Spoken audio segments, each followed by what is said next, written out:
6 losses later, the Mariners are back in the win column, but snapping their losing streak may not have been the biggest story on Sunday. All that and more here on today's episode of Locked On Mariners. Colby, hit it. You are Locked On Mariners, your daily Seattle Mariners podcast. Part of the Locked On Podcast Network, your team every day. It is Monday, May 9th, 2022, and this is the Locked On Mariners podcast brought to you by BetOnline. BetOnline has you covered all season long with more props, odds, and lines than ever before. BetOnline is where the game starts. Thank you so much for making us your first listen of the day. We are free and available on all platforms. I am your host, Ty Gonzalez, reporter and editor over at allseahawks.com, joined as always by my co-host, Colby Patnode. Be sure to follow the show on Twitter at LO_Mariners. You can follow me at Dane Gonzalez, that's DANEGNZLZ, and Colby at CPAT11, that's CPAT11. Be sure to also check out our Patreon, where we talk about the Mariners even more and also get into some non-baseball talk twice a week. Visit patreon.com/control the zone for more information on that if you are interested and want more of us. And if this is your first time joining us here on the Locked On Mariners podcast, welcome to the show. If you like what you hear, give it a follow or a subscribe wherever you're listening to this. And if you're watching us on YouTube, hit the subscribe button, turn on the notification bell, and give this video a thumbs up. We greatly appreciate it.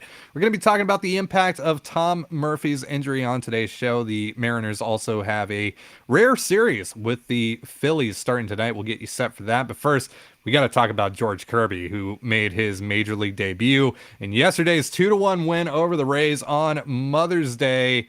Kirby goes 6 innings scoreless, 7 strikeouts, 0 walks, 55 strikes on 81 pitches, 15 of those swinging. No Mariners pitcher has ever done what Kirby has done in their major league debut. Colby, what worked for him? The fastball, more than anything. 48 fastballs, 9 of them were called strikes. He got 27 swings on the heater, 13 whiffs. So basically half of the fastballs that were swung at were missed by the Rays on Sunday. Everything just really built off of that pitch. The slider was kind of his go-to secondary pitch in this outing. It's the one he feels the best about. He tunnels it very well with the fastball. And the velocity is not so great. That the fastball, averaged about 96. We saw some 93, 94 for a stretch, but we also saw some 97, 98 once or twice, I think. But you look at the fastball, it was 96. The slider was between 88 and 90 most of the night, or most of the day. And they were coming out of the exact same arm slot. They just tunneled really well. So the Rays had to respect the slider, which is why the fastball played up more than it normally would, because Kirby's got a good fastball, but it's not like a Logan Gilbert fastball where it's his best pitch. It's not explosive. It doesn't run super crazy like some other guys. It's not straight, but it's certainly not an 80 grade fastball. But yesterday, that's 80 grade results on the fastball. So it was coming off of the slider. The reason they had to respect the slider is that he was able to throw for strikes. He got 5 called strikes on the slider. He got 1 whiff. He got 10 swings on it. He threw 20 sliders. It appears 15 were for strikes, which is, a lot. So it was the fastball and the slider. He threw a few changeups, a few curveballs, particularly the changeup. He threw a couple to Wander Franco, including in a 3-0 and 3-1 count, to one of the best hitters in baseball. And he just challenged him with a changeup. So, it was the fastball slider show for Kirby. Ironically enough, the curveball might end up being his best pitch, but right now he really just is locked in with that slider. And when you're throwing it from the same tunnel as you are the fastball, it's very difficult to, in a split decision, if you're a hitter, to decide whether or not it's the slider or the changeup. And as a result, the Rays whiffed on a lot of fastballs that were generally well placed by Kirby. These weren't fastballs down the middle of the plate either. So it's about his control, it's about his command, and it was really about those 2 pitches this time out. In the future, he'll have to throw the changeup and the curveball a little bit more. But hey, you don't mess with what was working yesterday, and it worked for 6 brilliant innings. So it was just I don't know if you could ask for anything else from a guy making his major league debut. And as you were saying, with the control, with the command, Mm-hmm. those are some of his calling cards. And now it's weird to say that someone looked vintage in their major league debut, but I mean anyone who's watched George Kirby pitch down in the minors knows that this was pretty much vintage George Kirby. This is everything that he comes as advertised, and he looked fantastic. 55 strikes and 81 pitches, like I said, 15 of those swings and misses. It's just you don't see that out of a guy making his major league debut. I know you got asked this last night in your AMA that you do on the Control the Zone Twitter account, but who would you say had the better major league debut out of George Kirby and Matt Brash? Kirby, it's not close either. Mm-hmm. Kirby was obviously sensational. He did it with his fastball. Brash was good. Don't get me wrong, but it was a lot of sliders. It was a lot of chases. It was first time out. We know how nasty Brash's stuff is, and it just basically was the slider and the curveball, mostly the curveball in that first outing. Didn't really get a lot out of the fastball. Worked a few deep counts, which Kirby really didn't. He was able to go deeper, throw more strikes. So for me, the answer is Kirby. It's not all that close. That's not to say that Brash wasn't good. It's just Kirby was that much better than Brash was, and it certainly seems more repeatable than what Brash did. Is especially when you look at Brash's control issues, those aren't going to come into play with Kirby now. There's a good chance that this is the best outing we see from Kirby all year. I mean, 13 whiffs on your fastball, that's highly unlikely to be repeated. But either way, either way you want to spin it, we definitely saw Brash's best start of the year, his first time out. We'll see what happens. The league is going to adjust, which is why Kirby's going to have to throw his slider and his changeup a little bit more. But just in terms of comparing those two starts, Brash, you could say maybe did it against a little bit better of a lineup, but the Rays aren't a slouch. They're not, a bad lineup whatsoever. And Kirby just frankly dominated them. And honestly, my favorite thing about Kirby's start is that when this is crazy. He fell behind 3-0 to 3 different hitters. Those 3 hitters went 0 for 3. Fell behind 2-0 to 5 hitters. They went 0 for 5. He fell behind 1-0 to 10 guys. They got 1 hit. It was a single. Wow. So when Kirby was behind in the count, when he was behind in the count in any situation, whatever. 1-0, 2-0, 3-0. When he was behind in those counts, the Rays were 1 for 8 total.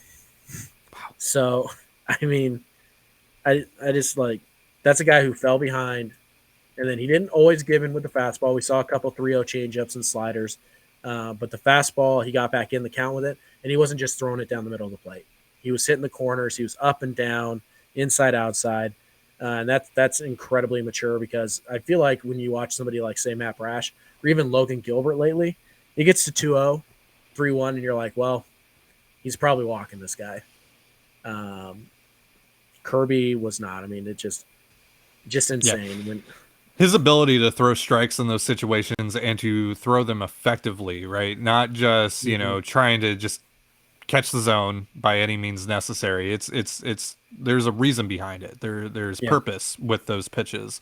That's the thing that separates him. That's the thing that has separated him early on in his professional career down in the minors.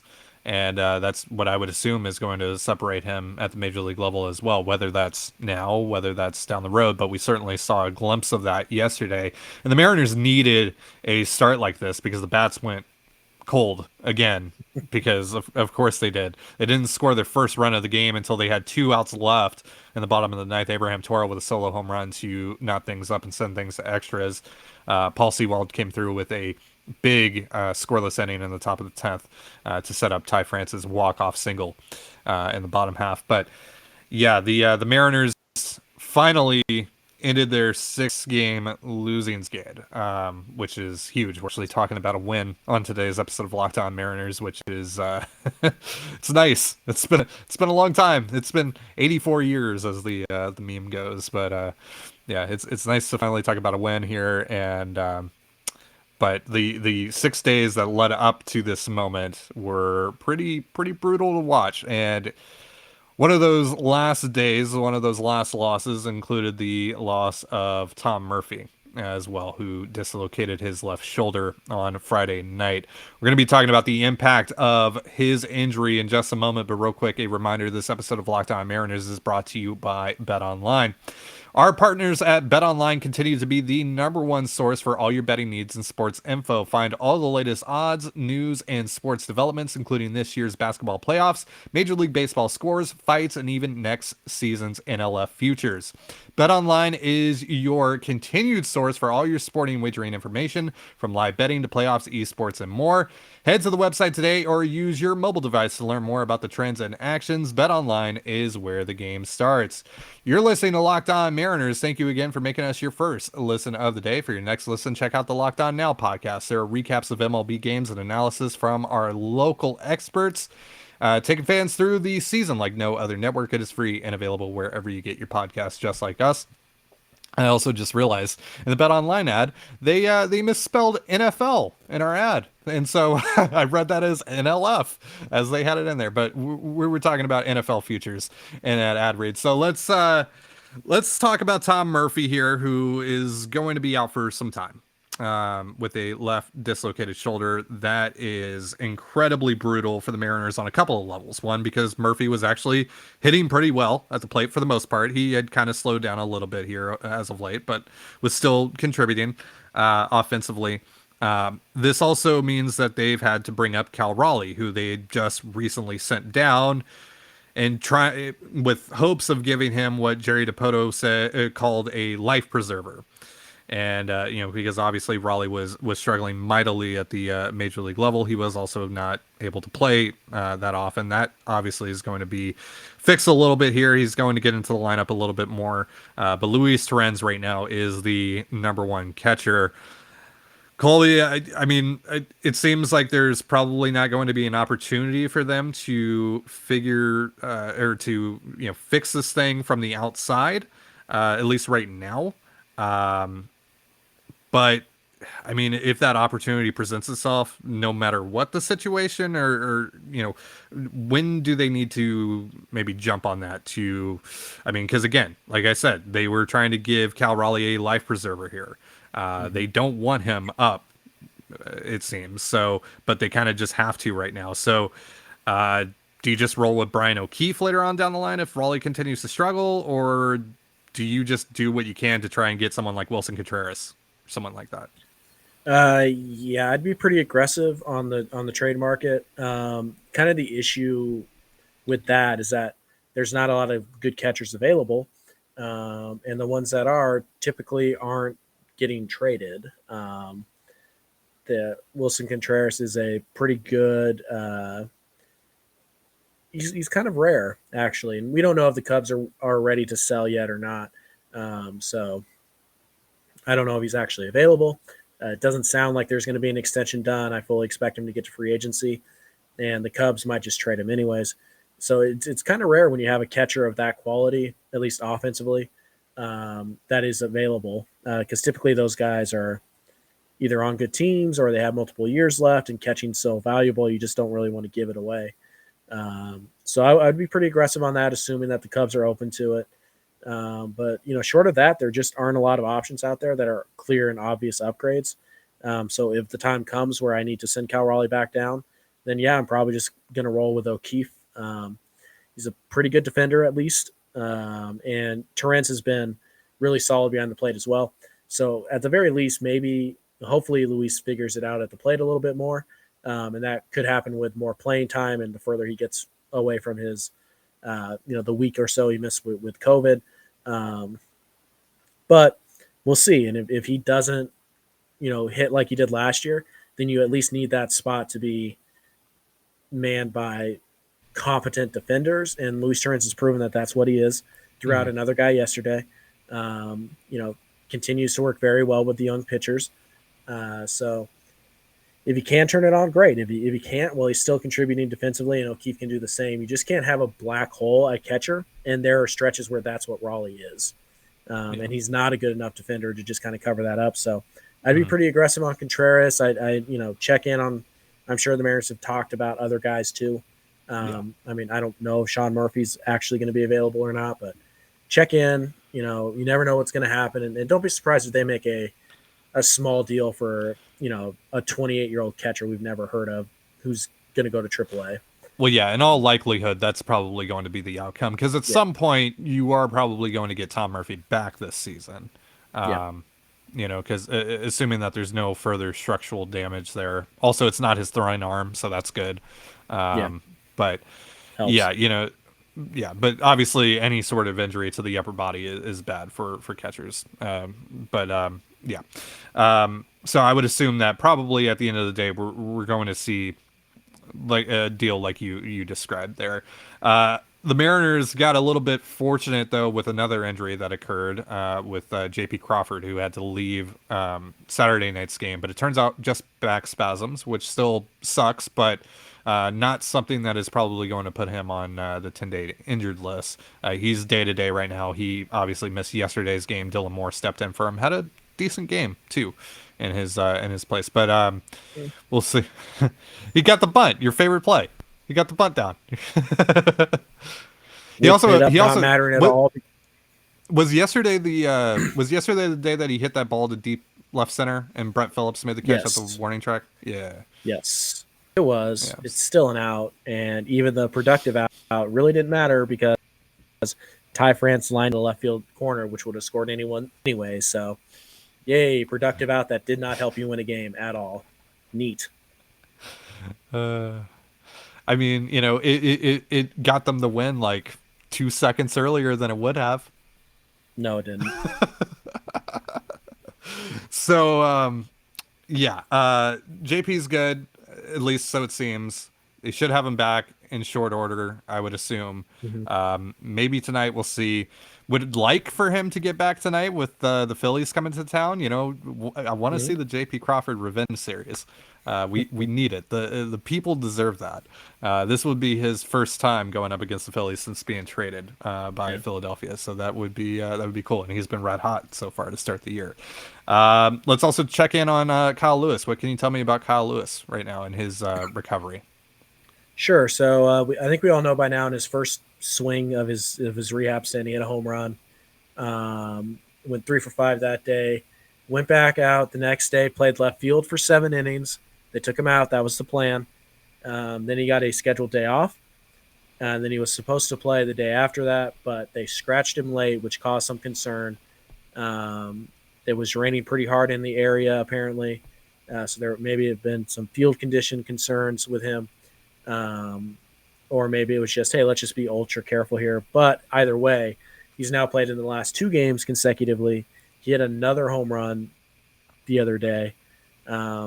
He is so far in 18 plate appearances. He is hitting 353, 389, 765, which the numbers really don't matter. He's hitting the ball hard. He's hitting it to all fields. One of the home runs was in the opposite field. So really, again, it's just about getting his timing down. It's just about making sure he's 100%, ready to go and play 4 or 5 times a week. And I think one of the big hurdles left to clear is, can he play, 3 days in a row? Can he, left field, DH, left field, or whatever it is? Can he do that? And I think once he proves that he can do that and then still be relatively healthy enough to play a 4th day if needed, then I think that's when we can really start to have this conversation. But he's 4 games in. He's got 5 days total, so 2 weeks to go. But again, the Mariners have an option on Lewis. If they don't feel like he's ready after this rehab stint, they can just option him down to AAA Tacoma and keep him down there.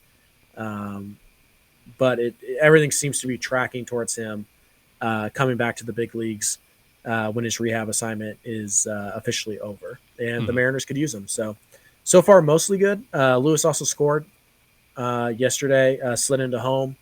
We know the history of Lewis sliding into home, and obviously with the new Yeah. knee injury and all that stuff. But he was fine, popped right up. No concerns there. So looks like he's pretty good. Again, it's just a matter of making sure he can play, fairly frequently without Mhm. re-injuring himself or without too much wear and tear. Yeah. And so they're going to be cautious. It'll be interesting to see if he plays today. I don't know if the Rainiers are off today or not. Um, but if he is, if they are playing and he is in the lineup, that would be 3 days in a row, which would be a Mhm. pretty good sign for where he's at right now. Yeah. So I would say next homestand, start of next homestand might be a good mark. Maybe Boston, when they go to Boston after the Toronto Yeah, series. maybe more than likely the next homestand. Yeah. So we're getting closer. We're getting closer, and he Mm-hmm. would be a huge help, like you said. Like we've talked about, we talked about him quite a bit on last week's slate of Locked On Mariners episodes, and yeah, we'll continue to say it. That would be a huge boost for this team right now, offensively, in particular. So the Mariners have the Phillies coming to town tonight. Should be interesting. Don't really get to see the Phillies much. So that should be a lot of fun. We're going to be talking about that, getting you set for tonight's game in just a moment. But real quick, a reminder, this episode of Locked On Mariners is brought to you by Built Bar. Summer is coming, and with summer, you're going to need some food on the go. And Built Bars are the perfect snack to take with you on family vacations. Just throw them in your bags, in your kids' backpacks. Make sure that everyone has a bar so you are fueled for your summer adventures. And the best part about Built Bars, they're healthy and delicious. So no more sacrificing delicious food for health. With Built Bar, you can have both, and it's easy. All you have to do is go to Built.com and order right now. All Built Bars and Puffs are covered in 100% real chocolate. That means with Built Bar, you can eat healthy and actually enjoy doing it. Most Built Bars contain 130 calories, 4 grams of sugar, 4 net carbs, and 17 grams of protein. Now compare that to a candy bar, which usually has around 240 calories, 30 grams of sugar, and dozens of net carbs. So go to Built.com to get all your favorites: banana cream pie, raspberry, double chocolate, and so many more. They are all delicious, and new flavors are coming out all the time. So check them out at Built.com. Use promo code LOCKED15 for 15% off your order. Again, that's LOCKED15 for 15% off your order at Built.com. So we got the Phillies coming to T-Mobile Park tonight, and we have Robbie Ray. Or no, it's actually not Robbie Ray tonight. It's going to be Chris Flexen tonight. I Yep. thought the plan was to have Ray on the bump. That's interesting. All right, so we got Chris Flexen on the bump. Never mind. Against Ranger Suarez, who's been solid this year for the Phillies. Phillies right now though scuffling 12 and 16, pretty much in the same spot as the Mariners, where they are incredibly talented, just underperforming right now. The offense has been pretty solid though for them. JT Realmuto, Kyle Schwarber, Alec Baum, Bryce Harper, Nick Castellanos, Gene Segura, Didi Gregorius. They're all over WRC plus of 100 right now. But yeah, the big news with them though is that Zach Wheeler and Zach Eflin are now on the COVID list. So neither one of those guys will be appearing for the Phillies. I believe that Eflin was not supposed to pitch in the series, but Wheeler was. So that's kind of a big help for the Mariners. They are going to face Aaron Nola tomorrow, though. We'll talk about that tomorrow, of course. But yeah, so Flexen gets an extra day of rest here to make way for Kirby's debut yesterday. What are you hoping to see out of Chris? Yeah, just kind of keep doing what you've been doing. It's going to be a pretty. I mean, obviously, you have to watch out for Harper. He can take over a game in a matter of seconds. And Schwarber, tremendous power as well. So those two lefties are going to be kind of the dangerous bats to watch. Obviously, Castellanos is a good hitter. He's struggling a little bit right now. Alec Baum is off to a great start, another lefty. So there are going to be some lefties in this lineup that are going to necessitate Flexen to have his good cutter.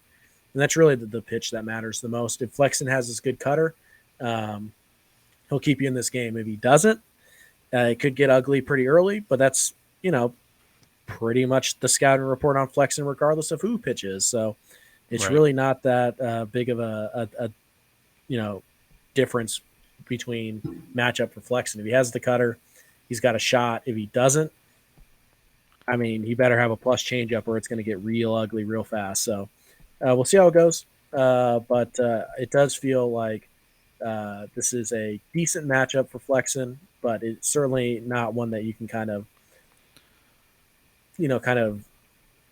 lackadaisically pitch against. Did that make sense? Like he's got to Yeah. be aggressive with the cutter, and it has to be a quality pitch because particularly Schwarber and Harper, you leave one of those suckers middle in, it's going a long way. So yeah, you have to be aggressive, but you have to get it onto their hands. So we'll see what style or what type of pitcher we get from Chris Flexen, but he's probably been your most consistent starter all year. So you have to feel reasonably good about it, at least. Yeah. You want to get into this bullpen too. It is top 10 right now in F4, but you look at some of the numbers: 3.56 FIP, 4.43 ERA. They're walking basically 4 guys per 9. It's not a great unit. So want to try to get into this bullpen here, especially with guys like Aaron Nola on the bump. Suarez can be had. He has looked good at times this year, but he can be had. 4.63 ERA for Ranger Suarez heading into this game.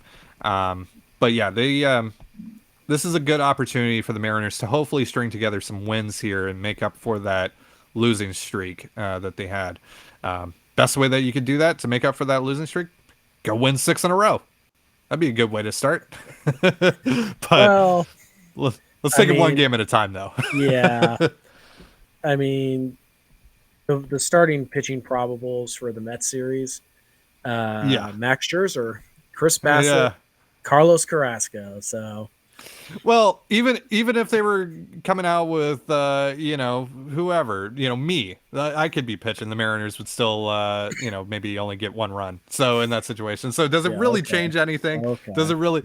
But seriously, does it really change anything? Who's on the bump for the other team? Does it really with the Mariners right now? Does it? It's been rough to say the least, though. It's been rough for the offense lately. They did have a good night the other night, though, before Manuel Margot tapped into his Salvador Perez and snatched our souls. Yeah. By the way, side note, huge respect and admiration is due to Paul Sewald, who absolutely got torched and lit up, and in all probability cost the Mariners, at least a series split, which would have been huge for momentum right now. He was bad. And then what does he do? He comes out yesterday, guy on second, the little league extra inning rules, as Jason Churchill likes to call it. Absolute nails, pure nails, doesn't give up a run, doesn't allow the guy to advance even. And just absolutely incredible. So that's what great relievers do. So Paul Sewald certainly is putting himself in that category. So wanted to make sure we gave him some credit here before the end of the show. Yeah, absolutely. That's one of your leaders, and he's handled himself in a very leadership way over the last couple of days. Like you said, he gets knocked around the one night, basically loses the game for them after a huge momentum swing too. Probably one of the best moments of the season. Had they won that game, we would be looking back on with Jared Kelenich's pinch hit home run. Instead, they end up losing that game because Sewald obviously gets torched for the 3-run shot against Margot. And again, stop pitching to Manuel Margot. At least, thankfully, for now, they are done with Manuel Margot for this year, barring a trade. Maybe they should have listened to us and traded for Manuel Margot this offseason. Just a thought. Us? Well, I mean, I liked him. I liked him. I feel like that was mostly a me thing, but yeah, sure, whatever.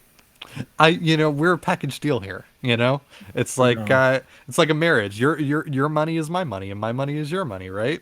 Right? Since when? Since 4 years ago, when we started podcasting, we entered a binding contract.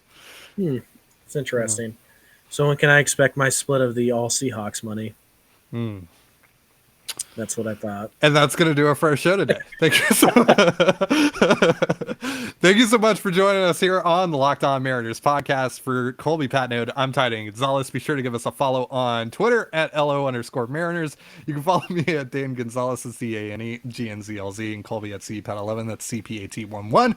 You can also find all that stuff in the description of this episode. And thank you again for making us your first listen of the day. Just like you do here every day, we greatly appreciate your support. Now make your second listen of the day the Locked On MLB podcast. That's where Paul Francis Sullivan, and please call him Sully, brings you his unique perspective on the Major League's present and past. It's free wherever you get your podcasts, just like us. So have yourself a beautiful baseball day, and we will see you tomorrow. Peace.